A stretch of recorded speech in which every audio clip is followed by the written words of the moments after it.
Welcome to the AC 24/7 Top Story Countdown. We'll guide you through the biggest news of the day. Our focus, advocating our rights, advocating health, and advocating Earth. Here's our pick for number 4. Florida's powerful and popular governor Ron Desantis under increasing pressure over his fight with Disney. Former President Donald Trump posting today on his social media website that DeSantis is being, quote, absolutely destroyed by Disney, and that DeSantis is engaging in a political stunt. Trump joins other top Republicans like possible presidential candidate Chris Christie, who are slamming DeSantis for not being able to outmaneuver Disney's CEO. That's not the guy I want sitting across from President Xi and negotiating our next agreement with China, or sitting across from Putin and trying to resolve what's happening in Ukraine if you can't see around a corner that Bob Iger created for you. The heat being turned up on DeSantis after his latest threat against Disney to raise Disney's taxes or build something right near Disney's land near Orlando. People have said, maybe have another, maybe create a state park, maybe try to do more amusement parks. Someone even said, maybe you need another state prison. Who knows? I just think that the possibilities are endless. DeSantis' aides say he was joking, according to journalist Mark Caputo, but the stakes are high in his battle against the Magic Kingdom. DeSantis is vowing to retaliate against Disney after the entertainment and theme park giant thwarted DeSantis' attempt for the state to take over power of Disney's special taxing district in that area of Florida. Disney's a big job generator. It's an incredibly popular place. People come to Florida to go to Disney World. Disney produces very popular films. How much is this going to be a benefit to Ron DeSantis in the long run? A risk that the man who won his last election in November by almost 20 percentage points has seemed very willing to take.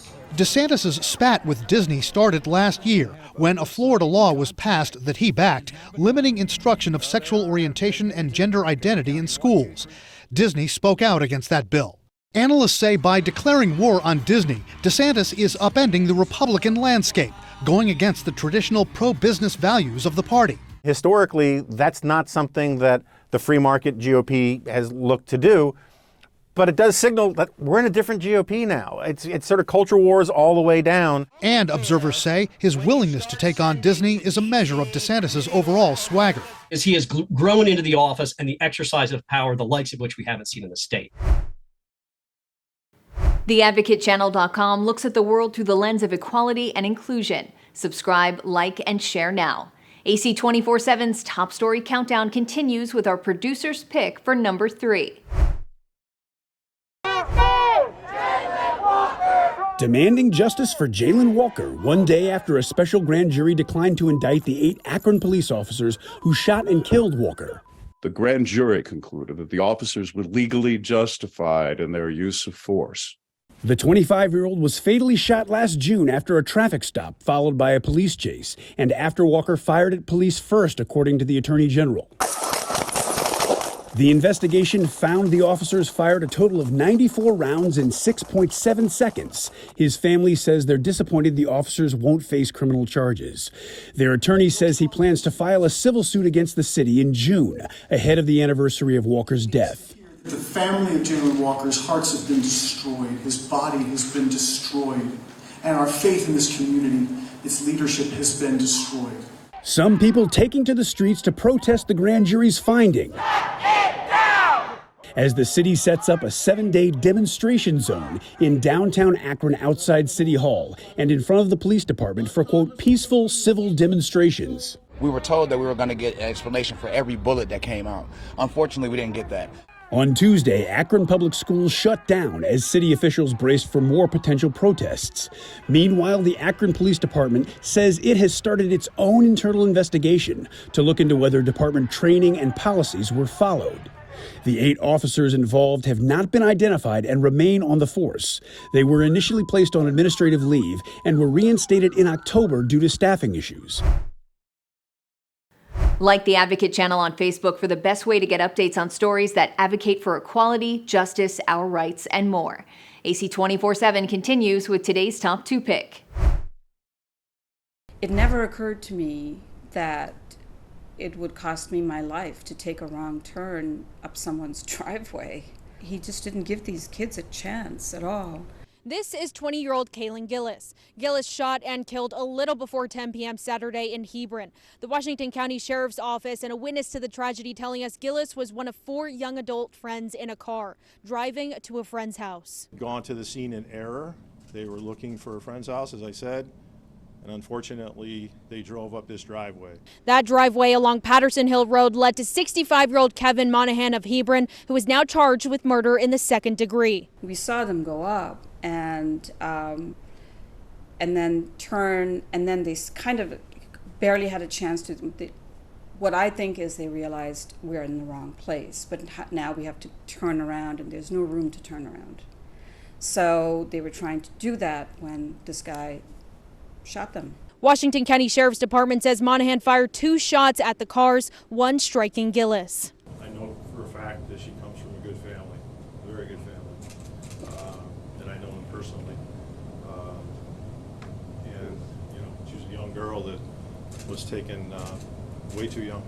Police initially responded to aid Jayland Gillis along Cemetery Road in the town of Salem, where she was pronounced dead at the scene, a 5-minute drive from where Monahan decided to open fire at the young adults. They left that area in the vehicle, went to the Cemetery Road location, again with poor cell phone reception. They were able to make contact with our 911 center. Poor cell and Wi-Fi service is no stranger to neighbors in the area. It's a problem they say if it were more available, it could have possibly helped Jayland sooner. So, that perhaps her life could have been saved if they had been able to reach out for help. The defendant is charged with armed criminal action. 84-year-old Andrew Lester surrendering to authorities after allegedly shooting 16-year-old Ralph Yarl. A black teen shot by a white homeowner in Missouri, reviving the fierce debate over stand your ground laws. He looked out of the door, he saw a black boy, and he feared for his life. And that's something that we've heard a lot in American jurisprudence. Yarl accidentally went to the wrong address to pick up his siblings. A probable cause document says Lester believed it was a break-in, that he shot twice within a few seconds. In Missouri, a person may use physical force if he or she, quote, reasonably believes such force to be necessary in self-defense. I think the problem for this defendant is the lack of any actions on the part of the victim who got shot that would appear to be threatening. At least 28 states have some kind of stand your ground law on the books, providing legal protections for those in danger. Prosecutors across the nation have aggressively pursued charges against those they believe have used weapons without facing an immediate threat. Saturday in New York, 20-year-old Jayland Gillis was fatally shot by a homeowner after she and friends accidentally turned into the wrong driveway. There was clearly no threat from anyone in the vehicles. Kevin Monahan was taken into custody and is now charged with second-degree murder. But his attorney told CNN he was in fear after seeing multiple vehicles speeding up his driveway. Mark and Patricia McCloskey drew national attention in June 2020, claiming they were defending their Missouri mansion, brandishing guns and pointing them at protesters demanding police reform. They pled guilty to misdemeanor charges. Who shot? Who shot? For Kyle Rittenhouse, a 17-year-old who fatally shot 2 protesters in 2020, a fear for his own life was keyed to his defense. If I would have let Mr. Rosenbaum take my firearm from me, he would have used it and killed me with it and probably killed more people. Rittenhouse was ultimately acquitted, but perhaps most famously tested Florida's stand your ground law, which, like Missouri, permits the use of deadly force to prevent imminent death or great bodily harm. That's a unique law because it says to a potential shooter, don't worry about, running or turning away or backing up.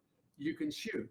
In 2012, Neighborhood Watch Captain George Zimmerman shot and killed 17-year-old Trayvon Martin, who had just left a local convenience store. Zimmerman called 911 to report a, quote, suspicious person, and ignored the dispatcher's warning not to approach the individual, ultimately getting into a confrontation and shooting Martin in what Zimmerman described as self-defense.